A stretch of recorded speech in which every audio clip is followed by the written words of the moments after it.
para sa mga OFW, kabayan mo sa Riyadh Incorporation. Merry Christmas and Happy New Year sa ating lahat saan man sulok ng mundo.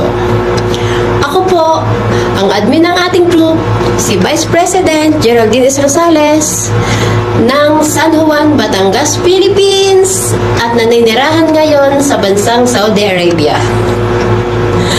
Bago po ang lahat, nais kong i-shout out at nais ko munang magpasalamat sa ating Panginoon sa patuloy na paggabay sa atin, sa bawat isa sa atin na nandito sa bansang silangan.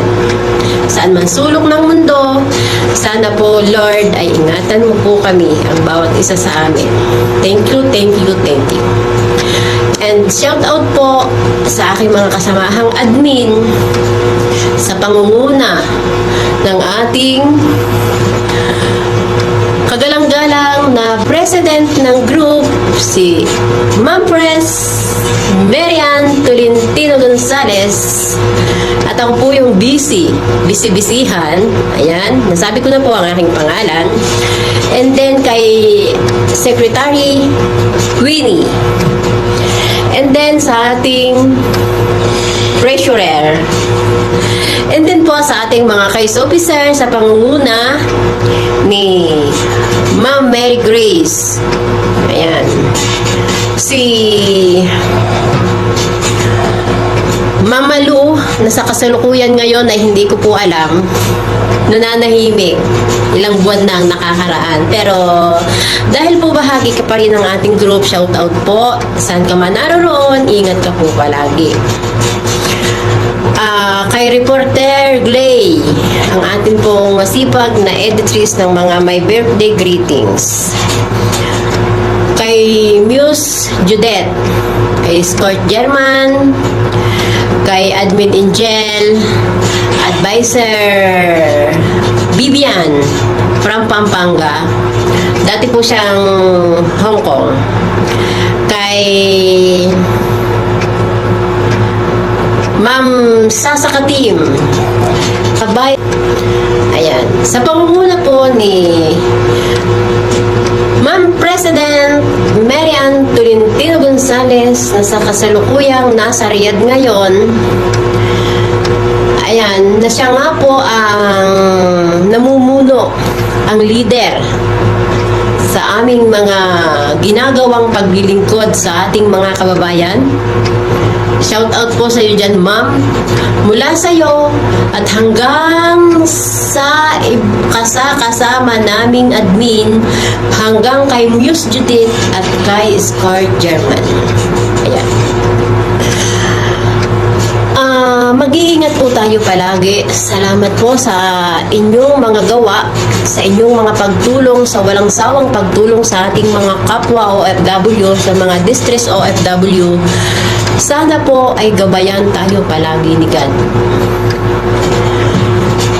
Sa walang sawang pagtulong, hinihingi po namin at dinadalangin sa ating Panginoon na bigyan tayo ng kalakasan ng katawan sa araw-araw, sa bawat minuto ng ating buhay.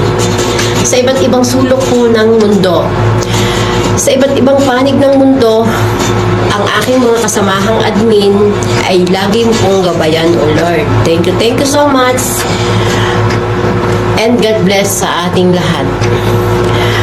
Shout out din po sa mga taong tumutulong sa amin sa pangunguna ni Ma'am Estel Ople, kay Admin Arnel Ignacio, at sa iba pang mga kasangkapan ng Panginoon na ginagamit para sa amin, para kami ay makatulong. Dahil kung wala po kayo, hindi po namin magagawa ang mga nais namin sa aming kapwa OFW na distress sa kanilang mga amo. Basta yun po, hindi ko na po maisa-isa. Basta salamat po sa lahat ng tumutulong sa amin. Salamat po sa kapwa ko admin. Salamat po sa lahat ng member na sumusuporta sa ating group. Maraming salamat po. Mabuhay po. Ingat po ang bawat isa, and God bless. At ito na nga po, ibabahagi ko ang naging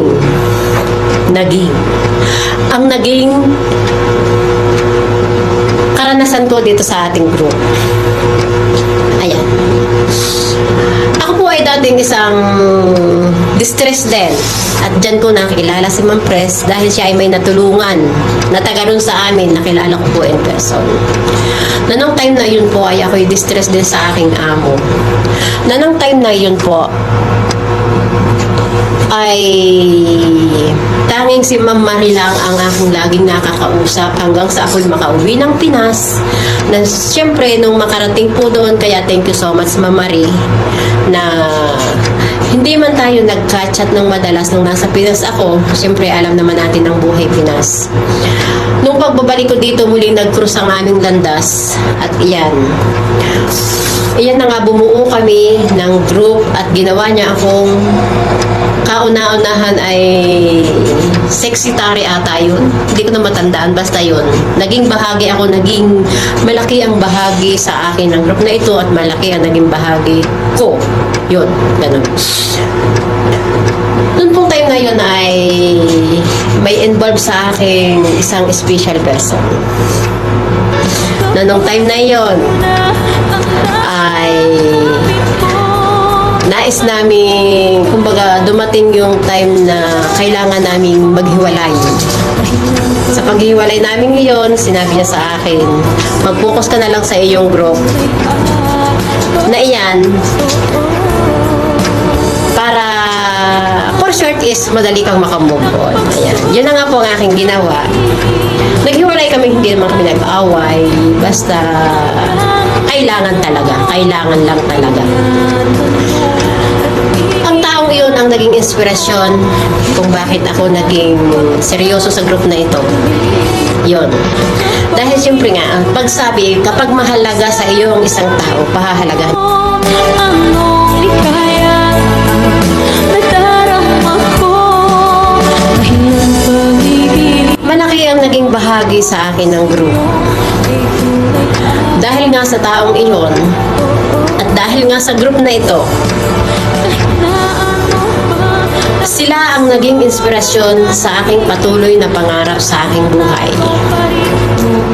Dumating po ang point na nandito na nga rin ako sa group na nagbuo kami ng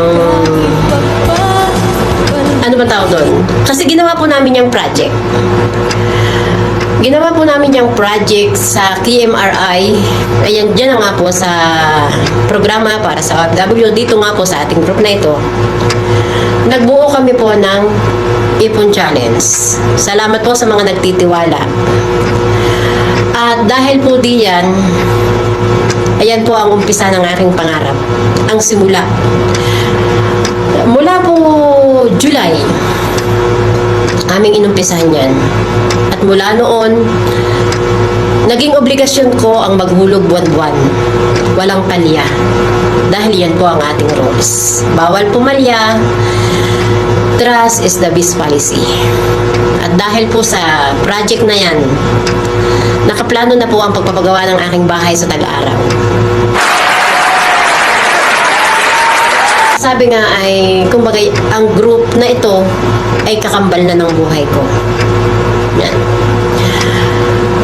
Na, yun nga, kay Ma'am Pres at kay Ate Anale, tsaka po sa akin, kami po yung tatlong holder. Salamat po sa mga nagtitiwala. Dahil ang sabi nga namin ni Unay Diyos, hindi po namin sisirain ang inyong tiwala. Sa lahat po ng member ng aming pong binuong Ipon Challenge,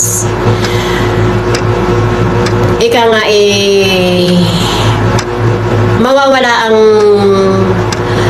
mawawala ang kayamanan, pero ang tiwala po ay hindi namin pwedeng walain para sa inyo.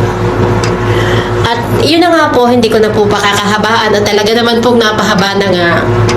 Maraming salamat po sa lahat po ng bumubuo ng ating group, admin, member at mga bisita, sa lahat po ng tumutulong sa atin, sa lahat po ng member ng Ipon Challenge, sa lahat po ng sumusuporta sa ating group. Maraming salamat po. Kaya, ano pa pong hinihintay nyo? Sa mga distress OFW nga po, pray lang po tayo. Kumbaga, lahat nga ng tao, ika nga ay may pagsubok. Lahat ng tao ay may problema. hindi nga lang pare-parehas. Ako man po ay nakikita nyong very active sa mga pagsayaw-sayaw, sa mga ano, pero ako po may problema din. Dinadaan ko lang po sa aking social media live. Ayan. So, yun na nga po, hanggang sa muli at hanggang dito na lamang po ang pagsishare ko ng aking karanasan sa pagsangkop dito sa ating group. Malaki po ang naging bahagi ng group para sa akin, sa inyong Vice President. Nulit ko, si Admin Geraldine ng San Juan, Batangas. May asawa po, hiwalay na, may dalawang manugang, syempre, at dalawang apo. I love you all. Thank you so much sa pagsuporta sa ating group. Unay Diyos, more bless po sa ating lahat. Merry Christmas and Happy New Year.